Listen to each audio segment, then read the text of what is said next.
irmãos. Evangelho de Jesus segundo escreveu João.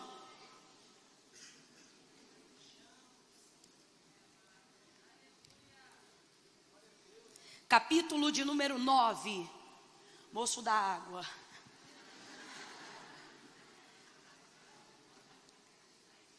Fica aqui que eu vou te devolver o copo.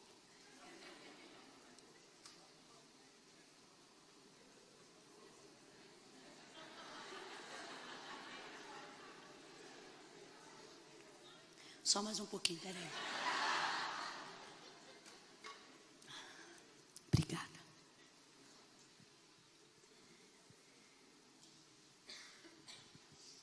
João capítulo 9. Quem achou, diga amém. Amém. Versos 1 em diante. Diz assim o texto sagrado: quando Jesus ia passando, viu um homem. Complete aí para mim, por favor. Viu um?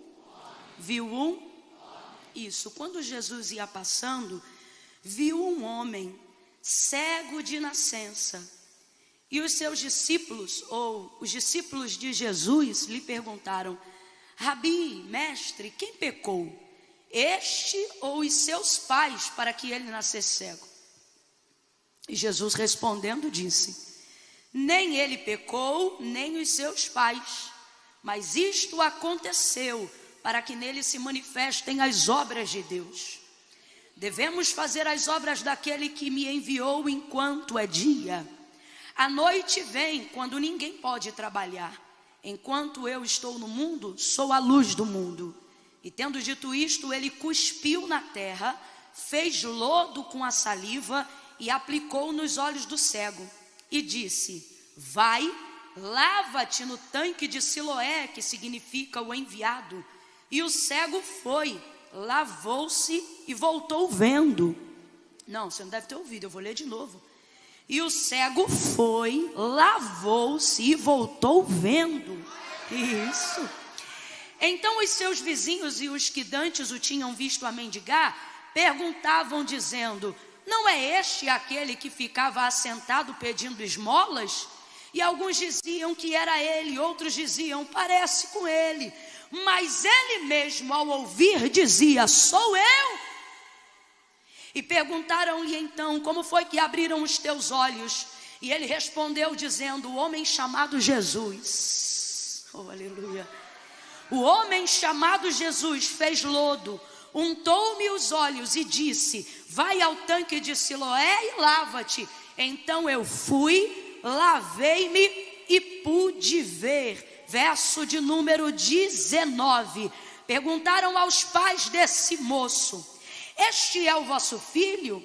É ele o que vocês dizem ter nascido cego? Como é que agora então ele enxerga? E os pais responderam: sabemos que este é nosso filho e que verdadeiramente nasceu cego. Mas que agora como que ele vê, ou quem lhe abriu os olhos, não sabemos, mas ele tem idade. Pergunte para ele e ele falará por si próprio. Seus pais diziam isso porque temiam os judeus, pois já os judeus haviam resolvido que quem confessasse naqueles dias ser e dizer que Jesus era o Cristo, deveria ser expulso da sinagoga. Foi por isso que eles disseram: tem idade, pergunte para ele. Chamaram então o homem que havia sido dantes cego pela segunda vez e disseram para ele: dá glória a Deus, porque sabemos que esse que tu dizes que te curou, ele é pecador. E respondendo o homem disse: se é pecador ou não, eu não sei. De uma coisa eu sei, que eu era cego e agora vejo. Oh, diga amém por essa palavra. Diga glória a Deus por essa palavra. Oh, glória a Jesus, aleluia. Botar despertador aqui, porque vira vigília fácil. Oh, glória a Jesus, aleluia, aleluia. Eu estava ali sentada, me lembrando da minha mocidade, que tem pouquíssimo tempo.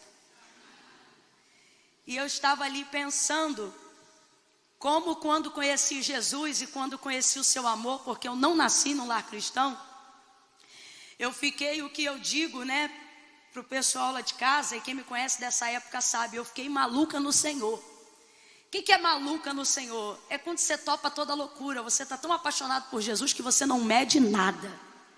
Algumas pessoas chamam isso de primeiro amor, Mas eu, na verdade, estou nesse único amor até hoje. Eu, de verdade, tenho pedido a Deus para amá-lo cada dia mais, nunca menos. E percebo que realmente o Espírito Santo tem trabalhado para que eu possa continuar oferecendo essa súplica diante de Deus e Ele possa continuar me recebendo essa oração. Aí, deu vitória para você. Ou te privou do teu galardão. Brincadeira, obrigada, viu? E eu me lembro nessa época, eu estava tão focada em Jesus, eu queria tanto Jesus, você não está entendendo. Eu olhava a Bíblia e quando falava ali, eu via a história de Moisés, quando ele descia com o rosto brilhando, eu dizia, Moisés vai ficar no céu dizendo, quem é essa que quer tomar meu lugar? Porque eu vou ficar com o rosto brilhando, de tanto que eu vou consagrar, de tanto que eu vou buscar. Eu olhava Daniel e eu dizia, se ele orava 3 vezes ao dia, eu vou orar 4. Eu dizia, eu quero orar 4, Senhor, porque eu não quero que tu tenha saudade de Daniel. E depois eu descobri Davi, aí fiquei mais maluca ainda. Aí eu disse, o quê? Davi era isso tudo para o Senhor? Pois agora então o Senhor não vai ter mais falta e nem saudade de Davi, eu vou ser da véia. Ninguém me segura mais. Eu buscava tanto, tão intensamente, às vezes da carne ficar fraca, buscando realmente uma consagração e tentando justificar o injustificável, tentando abraçar e agarrar o imerecido, através de práticas e de atos que são legítimos, mas que na verdade jamais me colocariam em um patamar que me fizesse justificar aquilo que Deus gratuitamente já havia me dado. E aí eu comecei a falhar, porque a gente falha. Olha para quem está do teu lado e diga, a gente falha. Olha para mim, Deus não te fez para ser sobrenatural. Quando Ele te criou, Ele te fez humano, ser humano. E a verdade é que quando a gente conhece ao Senhor e experimenta o seu sobrenatural, o seu extraordinário, a gente quer prolongar esse período com o sobrenatural. Quem está entendendo, diga amém. Por exemplo, quem gostaria de estender para a sua casa essa atmosfera que está vivendo aqui? Quem gostaria de levar na mesma proporção de intensidade aquilo que estava recebendo quando o servo do Senhor estava ministrando aqui? A nossa vontade, se pudéssemos transferir esse ambiente ou estendermos em largas grades de hora a unção, o poder, o avivamento, o quebrantamento, aquele choro, aquele pranto que muitas vezes invade a nossa alma e a gente sabe que é a presença do Senhor de maneira imponente, como um rio que corre para o mar e não pode ser parada. A gente não quer parar aquele choro, a gente não quer parar aquela vontade. Inclusive, são em momentos como esse que a gente faz votos dos quais às vezes nem dá conta de pagar, porque a gente está tão motivado, a gente está tão focado, e eu tenho certeza que tem pessoas aqui que já prometeram coisas ao Senhor, já firmaram propósitos com o Senhor, até porque essa atmosfera é favorável para isso, para que você comprometa-se. Só que quando isso aqui acaba, a atmosfera não é mais a mesma. Só fica você e a sua carne que quer poupar energia. Só fica você e a sua carne que tem prazer no descanso. Só fica você e a sua carne dizendo que lê a Bíblia que nada, vai maratonar aquela série que você não viu ainda. Só fica a sua carne dizendo, ou você acha que na segunda-feira sua carne vai dizer, entra para o quarto, fecha a porta e entrega pelo menos 1 hora de oração para Deus. Não, ela vai dizer, sabe o que? Dorme, você está cansado do retiro, liga a televisão, um balde de pipoca e cai dentro. É isso que a sua carne vai dizer para você, sabe por quê? A carne não opera voluntariamente para Deus bem algum. Tudo que ela faz, que se reverte para a glória de Deus e edificação da nossa alma, é por imposição ou impelimento do Espírito Santo, que trabalha como cooperador, te convencendo daquilo que faz bem para você. Porque como disse Salomão, o que faz bem para você não é a carne. Olha o que ele disse, se o Espírito estiver de pé, ele animará todo o corpo.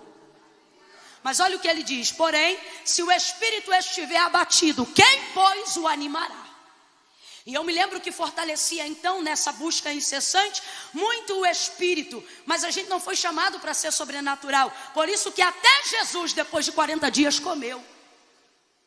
Por isso que qualquer pessoa que entra num método de consagração, de profundidade, de imersão, como aquilo que nós estamos fazendo aqui hoje, tem um tempo para iniciar e um tempo para se retirar. Porque quando o Senhor nos criou, Ele não nos fez sobrenaturais, Ele nos fez humanos.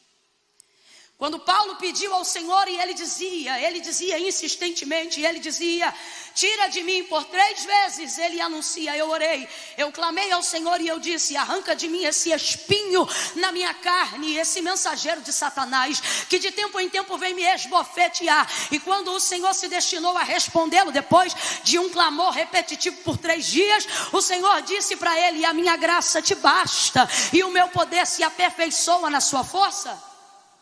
Quem lembra, gente? O meu poder se aperfeiçoa na sua fraqueza. Vá compreendendo isso aí. Nossas dependências, debilidades e fragilidades afrontam a nossa humanidade, afrontam a nossa carnalidade, muitas vezes esmagam o orgulho e a vaidade da nossa santidade, mas são elas que nos movem para o lugar de uma adoração sincera, de um coração quebrantado, de um coração contrito. Eu quero que você compreenda que Deus não está interessado em substituir na sua vida coisas que só a sua humanidade deve e pode fazer. Camila, eu não estou entendendo. Tem pessoas aqui que ainda não conseguiram entrar num caminho de constância, ainda não conseguiram esbofetear a procrastinação que afronta o seu espírito. E não é porque elas não querem, não é porque elas não amam. E eu estou falando com vocês, não é porque vocês não querem, não é porque vocês não amam, é porque de verdade, ou a gente fica na carne,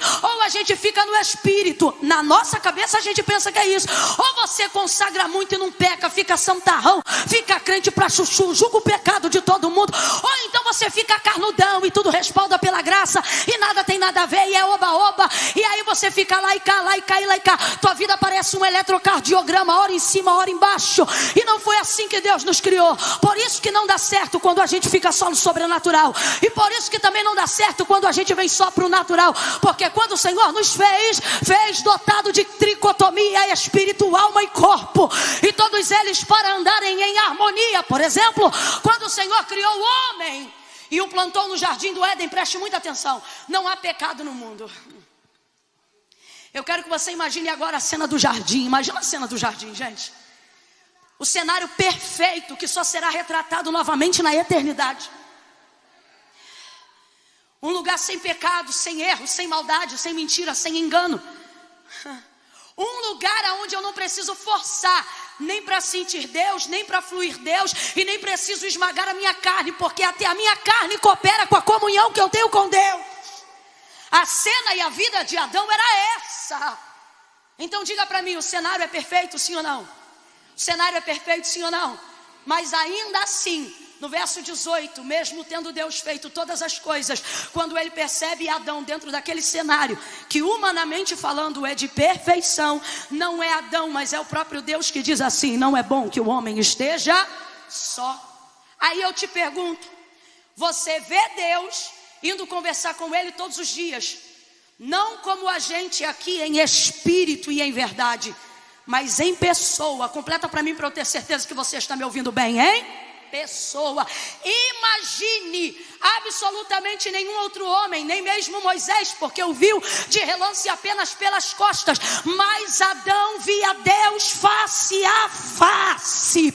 Adão conversava com ele em pessoa, ao ponto de um extraordinário se tornar cotidiano, de maneira tão tremenda que nem sabemos em que esfera aquela comunicação caminhava, se era por intermédio de palavras verbalizadas ou de pensamento, porque a presença de Deus enchia o jardim em sua glória, e Adão não precisava se privar dela para morrer, mas a tinha enquanto vivia.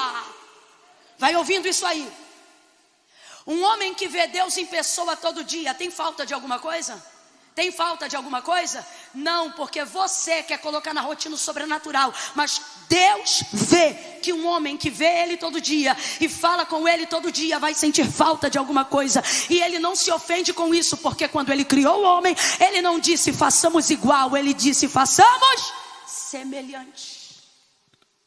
Mas qual é o problema? O problema é que você rejeita a semelhança, o que você quer é ser igual.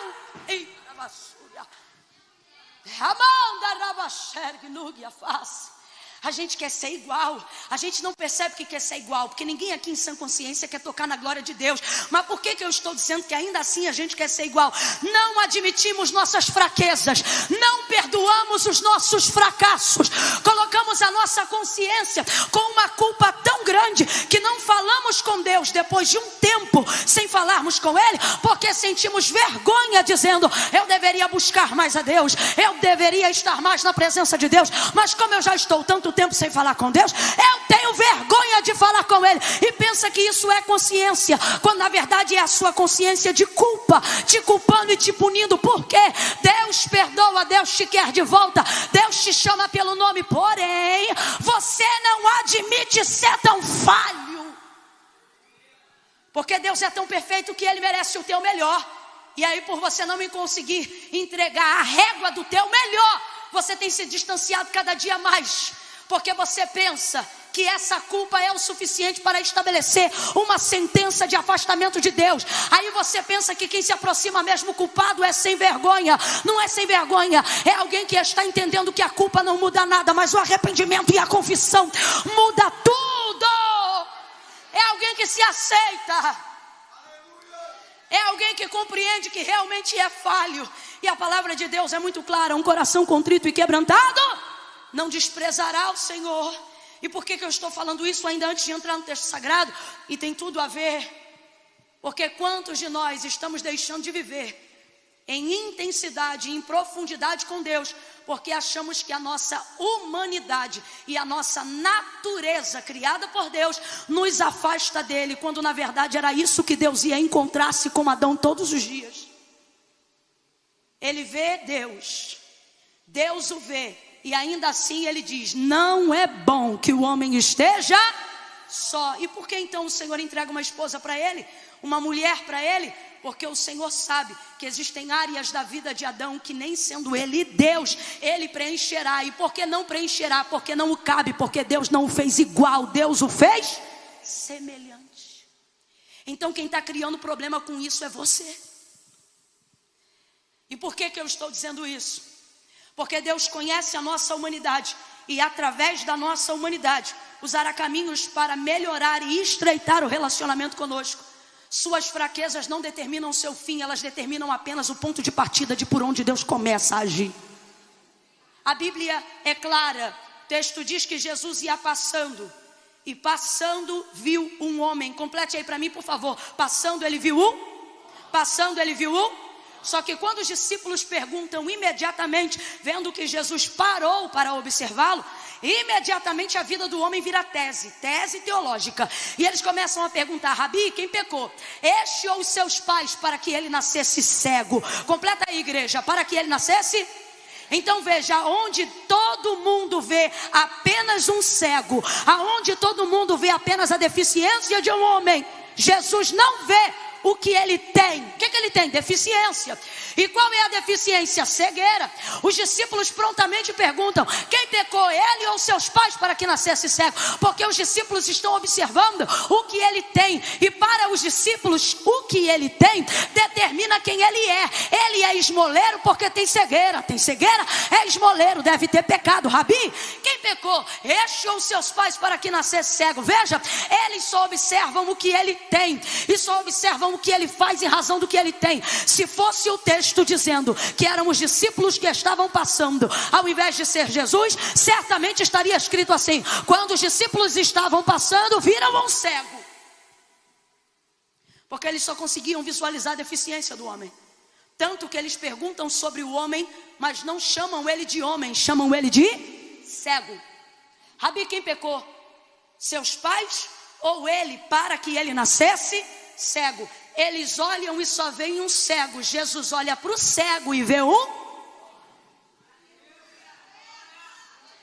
As deficiências daquele homem, ou a deficiência daquele homem, não impediram Jesus de ver a identidade daquele homem. Abra a tua boca comigo agora e libere uma palavra de ordem dizendo: identidade. Tá fraco? Diga identidade. Exatamente. identidade. Jesus reconhece a sua identidade. Ele sabe quem você é. Por isso ele diz: eu sei que pensamentos tenho de vós, diz o Senhor, pensamentos de paz e não de mal, para vos dar o fim que desejais. Eu já falei isso 1000 vezes e vou falar quantas 1000 vezes o Senhor mandar. Baseado nessa palavra, Deus está dizendo categoricamente a esta Israel, que vive se sentindo rejeitada, que vive sentindo que precisa de outros deuses, que vive sentindo que precisa se assemelhar a outras nações para ser igual a elas, porque não aceita a sua identidade definida. E qual é a identidade de Israel? Você não é o que dizem que você é. Você também não é o que a sua mente diz que você é. Você é quem eu estou dizendo que você é. Você nasceu no meu pensamento antes de nascer no ventre da sua mãe, antes de nascer na casa que te abrigou. Mas não, você fica buscando referências humanas para estabelecer a sua identidade divina. E aí quando você se depara com as suas deficiências, você começa a pensar que você é o que você tem. Por que tem gente que bugou na pandemia? Porque parou de produzir. E quando parou de produzir, bugou, porque esqueceu-se de quem era. Porque achou que era só o que fazia, achou que era só o que tinha. E você diz: Camila, se eu não tenho nenhuma deficiência tão relevante como essa, está ministrando essa palavra por quê? E o Senhor está dizendo: você tem deficiências, e essa aqui que ele tem não são as piores, mas a que você traz desde o ventre da sua mãe é pior. E não sou eu que estou dizendo, foi Davi que disse, Jeremias que falou. Eles disseram: em pecado fui gerado, e em pecado me concebeu a minha mãe. O Senhor é claro e ele diz: todos pecaram e destituídos foram da glória de Deus. O homem que diz que não peca já pecou mentindo, porque mentiroso é todo aquele que diz que não peca ou que não é pecador. São deficiências que a gente quer largar. Todo mundo aqui quer ser melhor para o Senhor. O problema é que em algum momento da nossa vida elas gritam tão alto que a gente pensa que a obra que Deus gostaria de começar na nossa vida, no ministério que Ele nos confiou, Ele não será capaz de concluir. Por quê? Porque essas deficiências são tão grandes que eu acho que Deus vai ter que acabar antes mesmo de começar. Porque você pensa que o que você fez é tão feio e a sua inconstância é tão desagradável e você anda tão aborrecido consigo mesmo, consigo mesma, que você pensa que isso reflete a mesma coisa que Deus pensa a seu respeito. O que é isso? De um tempo para cá, por causa dessas deficiências, você está começando a pensar que Deus pensa de você o que você pensa de si mesmo. Só que Ele está dizendo: eu não penso de você o que você pensa de si mesmo. Olha que coisa interessante. Aonde todos só veem um cego, Jesus consegue ver o homem. Jesus tem essa capacidade de olhar para o mesmo lugar que outras pessoas estão olhando e ver o que absolutamente ninguém está vendo. Jesus olha para um lugar que todas as pessoas estão olhando e as pessoas só veem o que está diante dos seus olhos, e Ele vê o que está por trás dos olhos que sofrem. Jesus, por exemplo, se passasse na Cracolândia, quando a gente passa lá, alguém olha e aponta e diz: olha, ali vai um cracudo. Jesus olha para o mesmo cracudo e diz: olha, ali tem um menino.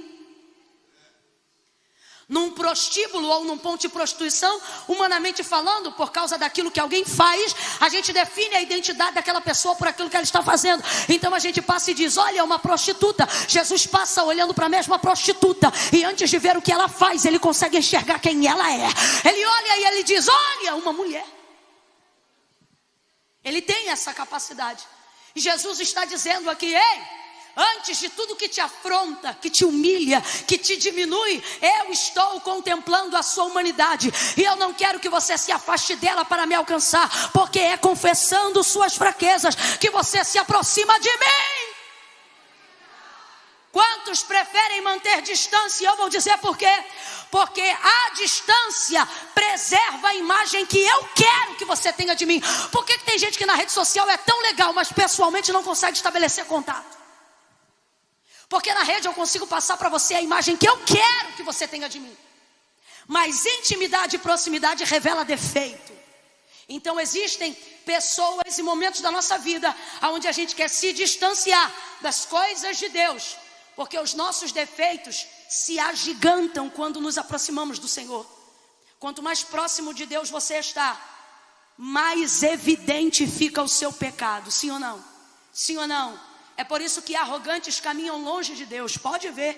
A maioria das pessoas que se acham muito estão distantes, porque quem está perto não consegue se achar. Não consegue.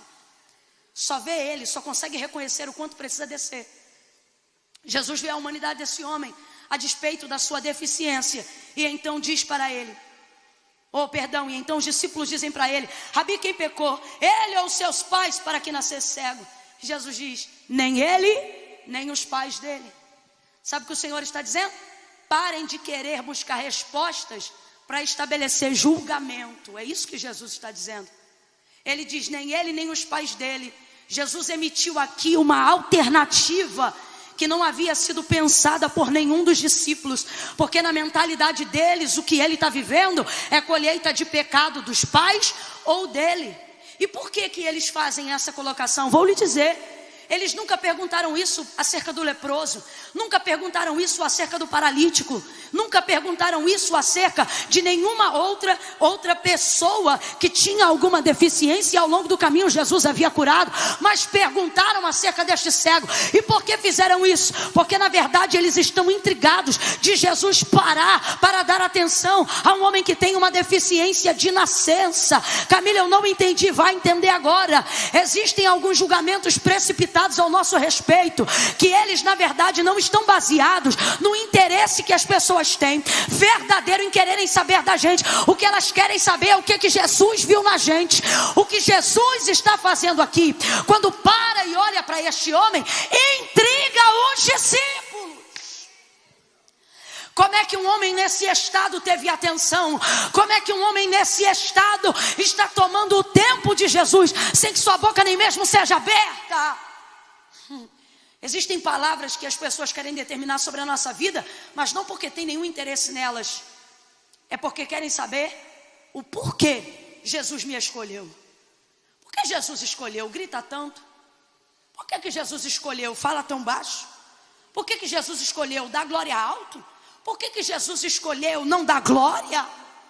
As pessoas especulam, porque elas querem ter uma razão pela qual o tempo de Deus é usufruído por você. Elas querem ter uma razão de por que Deus se propôs a estabelecer um plano novo na sua vida. Elas querem entender o que havia em você, para que Ele parasse um andamento de um caminho e de uma jornada, e desse atenção para você. É isso que está intrigando os discípulos. Não é por causa do cego, é por causa de Jesus. E aí tem gente aqui nessa noite que está perturbado, dizendo: Camila, quando eu estava no mundo, virado na lama da idolatria, envolvido com droga, sexo, pecado, tudo que não presta, envolvido em uma cambada de festa, metendo êxtase para tudo que é lado, ninguém queria saber o dinheiro que eu pagava a minha cerveja, ninguém queria saber que horas eu saía de casa, que horas eu voltava. Mas é eu botar uma Bíblia debaixo do braço e entregar minha vida para Jesus, que eles começam a querer saber aonde está andando, com quem está andando, que horas chega, que horas volta para casa. E aí você fica perturbado, dizendo: é muito difícil ser crente. E o Senhor está dizendo: não, é tão bom que tua vida passou a ser interessante só depois que tu me conheceu. Ninguém queria saber de você até então. Falando aqui nessa atmosfera é bom, mas vivendo isso no dia a dia é o aço, irmão. Ou irritação. Querem saber e especulam. Olha para quem está do teu lado e diga: estão especulando você. Você pode não saber, mas tem almoço, que quem está sendo servido é você. É assim. E eu não estou falando isso para te amedrontar, eu estou falando isso para dizer: dorme em paz. Porque você está tentando trazer para as pessoas uma resposta que nem você tem.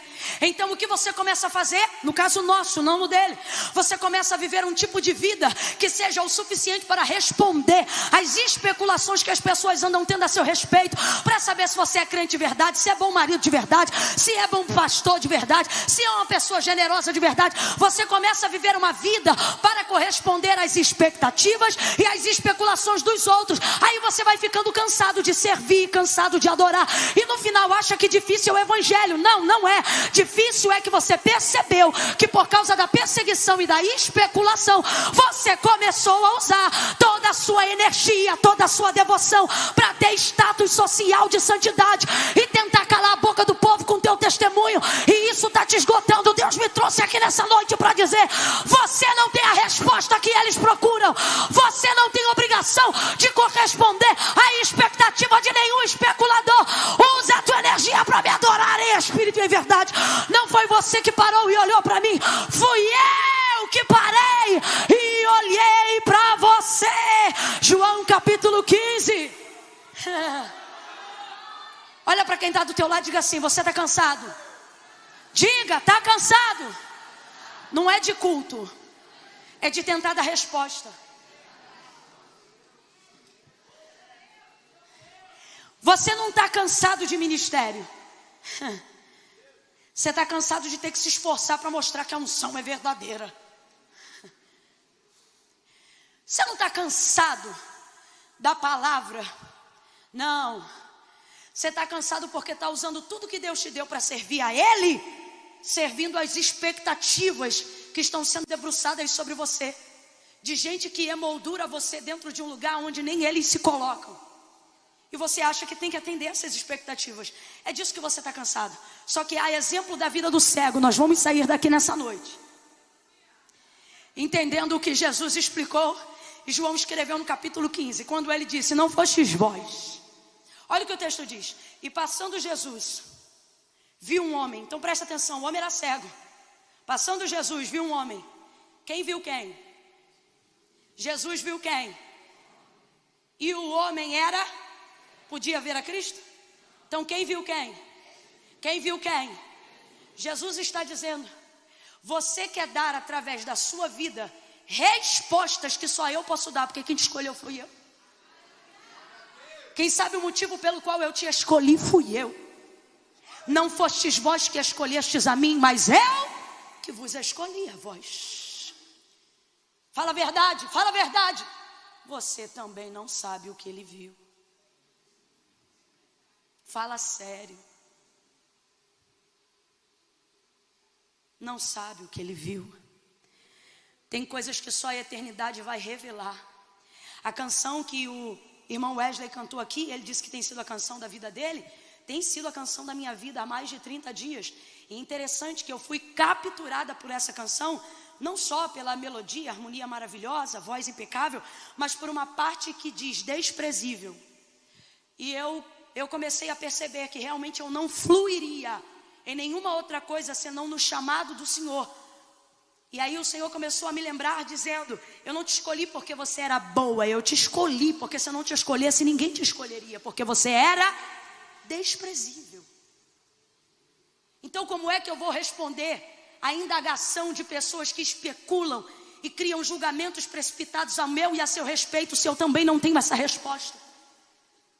Eu não vou mais me martirizar. E Deus trouxe gente hoje aqui para dizer: eu não quero você se martirizando. Eu não quero você em conversa fiada de WhatsApp. Eu não quero ver você batendo boca em Facebook. Eu não quero ver você printando coisa e mandando pelo direct para tentar explicar isso ou aquilo. O Senhor está dizendo a quem tem ouvidos aqui, para que possa ouvir. Ele está dizendo: pare, porque essas indagações não são sobre você, mas são sobre aquilo que eu vi em você. Agora tem uma coisa boa, e se eu fosse você, começava a reagir debaixo dessa palavra, porque quando eles perguntam, ou foi ele ou foi os pais, Jesus chega dizendo: nem ele nem os pais, isto aconteceu para que a obra do meu Pai se manifeste aqui na terra. Sabe o que ele está dizendo?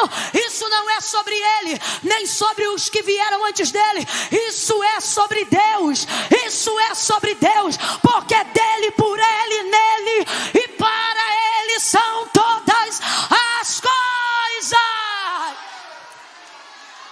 Oh, aleluia! Nem ele nem os pais. Só aconteceu para se manifestar nele a obra do meu Pai. Aí ele cospe, faz lama, lodo e aplica nos olhos do cego. Vamos embora lá, aplica onde? Aonde? Aplica nos olhos do cego. Aplicou nos braços, nas pernas, somente na área da deficiência. Jesus faz isso por aproximação. Preste muita atenção. Jesus faz isso por aproximação. Quando a cura começa por aproximação, você não pode permitir com que aquilo que você carrega, com que a deficiência que faz você se sentir humilhado, te afaste dele. Ainda que envergonhado, ainda que constrangido, você precisa se aproximar, porque a cura começa na aproximação. Deus está dizendo a alguém aqui nessa noite: chegue mais perto. Chegue mais perto. E você diz: Camila, eu sinto que não posso chegar mais perto. Algumas pessoas aqui que estão como Gideão, algumas pessoas aqui estão como Eliseu, se aproximando tanto da glória de Deus, que ao invés de pensar que vai receber algo para viver, estão achando que vão morrer. Meu pai, carros de Israel e seus cavaleiros, porque a glória de Deus assusta. Por que disseram a Moisés: vai você? Vendo a manifestação de Deus no Sinai, porque a glória de Deus não só maravilha, ela também assombra. E tem gente que está vivendo só o período do assombramento, do quão terrível é este lugar. E o Senhor está dizendo: esse lugar é terrível, mas é também maravilhoso. Esse lugar é terrível, mas é também curador. Este lugar é terrível, ele confronta, mas ele também é restaurador. Eu não sei para quem, mas Deus está dizendo nessa noite para alguém: chegue mais perto. Camila, como é que eu vou chegar mais perto? Eu estou morando com um homem que eu não sou casada. Assim diz o Senhor: chega mais perto. Camila, como é que eu vou chegar mais perto? Eu estou envolvido numa dívida do tráfico, onde eu tenho que distribuir ainda 100 gramas esse mês para pagar a dívida de um rolo que eu entrei. Pois diz o Senhor: com grama, 100 gramas, seja você o fornecedor, chegue mais perto. Como que eu vou chegar mais perto nessa condição? Jesus não disse: se arruma e vem. Ele disse: vinde a mim todos vós que estáis cansados, oprimidos, sobrecarregados. Ele não disse: se conserta e vem. Sabe por que ele não disse isso? Porque ele sabe que só ele é o dom do conserto carpinteiro perfeito. Por isso ele disse: porque sem mim nada podeis fazer. Então tem que vir do jeito que está. Se aproxima dele.